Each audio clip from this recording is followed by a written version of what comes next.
Here it is, the celebrated image of the black hole, captured in beautiful global synchronicity in April 2017. It is with deliberate self-restraint that this story is omitting the beloved line from Star Wars, but what you see here really is from a galaxy that is 55 million light years from Earth.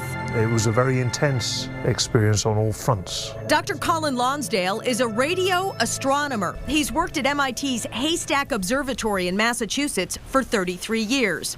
Don't be fooled by the accent. This groundbreaking scientist has called New Hampshire home since 1986.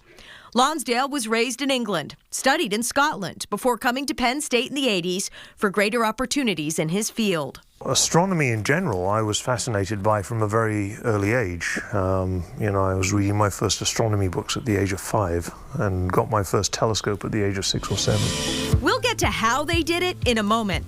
This image delighted scientists by looking exactly how they imagined it would. And no, says Lonsdale, this isn't fuzzy. It's actually the sharpest image created by humankind ever. And it was kept a secret for months. It's just a reflection of how one does good science. How long did you all have to keep quiet here? Months? A few months. Yeah. Did you tell your wife? I decline to answer. The image was captured by an Event Horizon telescope, which isn't a telescope at all. It's actually a compilation of data collected at 8 different locations by radio dishes, sitting on top of mountains in Hawaii, Spain, Chile, and the Antarctic ice sheet. The catch? Aside from all the equipment needing to work, the weather at all of the locations has to be perfect at the exact same second in time. So each station has actually 4 of these recorders. We're recording, each one of these recorders is doing 16 gigabits per second. And you can see we're running a correlation right now. Radio astronomy is quite the pivot for Mike Titus. He was a music major in college. But in the observatory, he's a bit like a conductor, because the Haystack Observatory, located just over the border in Westford, Massachusetts, is the hub of the international effort to image M87, or the black hole. Here's the South Pole disks that took 8 months to get here. The camera array on top of Chile is called ALMA. This is the rock star. This was only recently built, and this is really the site that made it all possible. It's 66 dishes all formed into one dish.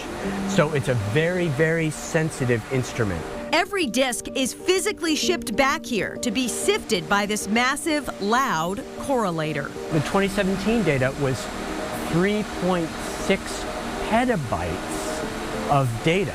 It would take you decades to transfer that. Yeah, it's like, what do you do? Yeah, I fix computers, and then I study, help study black holes and Mars project, like little things here. Jason Suhu is the guy they call when the printer is down at the observatory, but he's also the guy they sent to the South Pole twice to build the telescope. Because you don't have like a Home Depot or Radio Shack down the road. You have to bring and be prepared for anything. So the telescope's above, right. and if we had to work on the front end with the receiver or something, install the mirrors and stuff, you'd have to bundle up, climb up there, and put it in position and stuff. You began to wonder, will we ever see this? Vincent Fish is a research scientist whose entire career has been driving toward this discovery. We asked him to explain very long baseline interferometry in layman's terms. So you put a telescope here on Mauna Kea, you put a telescope here in Chile, and as long as you can combine the signal after the fact, which we can do because we're observing not at optical wavelengths, which are really tiny, but at 1.3 millimeters, which is still tiny, but is feasible. Did you get all that? Dr. Lonsdale simulated the EHT from the top of Mount Monadnock in New Hampshire, zooming in with a telescope to the Haystack Observatory 25 miles away. To Jason Suhu, the South Pole guy.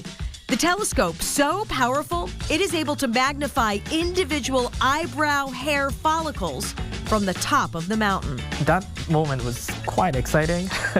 Kazunori Akiyama has the distinction of being the first scientist in the world to create the image of the black hole. June 20th, 2018 is a date he'll never forget. Data taken from the Event Horizon telescopes in April 2017 was finally released to the imaging teams.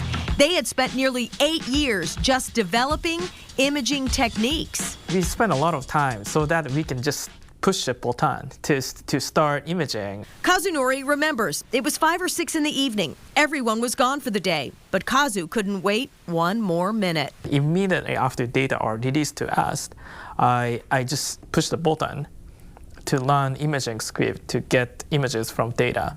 Within a couple of minutes, the image emerged. He was thrilled.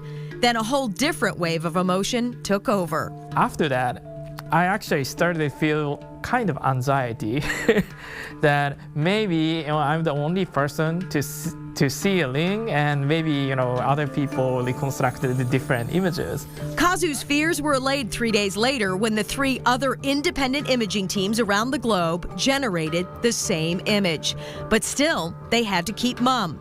They met in secrecy at Harvard to compare the results. So yeah, actually we went to a beer place to celebrate our results. It was quite an exciting moment. The rest of the world would have to wait 10 months. Unveiled at a press conference on April 12, 2019 in Washington, D.C., where the team went from obscurity to rock stars. Their success further celebrated and explained when the team testified before Congress at the Committee on Science, Space, and Technology. We aim to move beyond the still images to making real-time movies of black holes, enabling entirely new tests of gravity and extreme astrophysics. The team now has their sights on a black hole much closer to us, in our own galaxy, in fact, called the Sagittarius A star. Stay tuned. Well, it's such a team effort. This is something that's been achieved by people all around the world.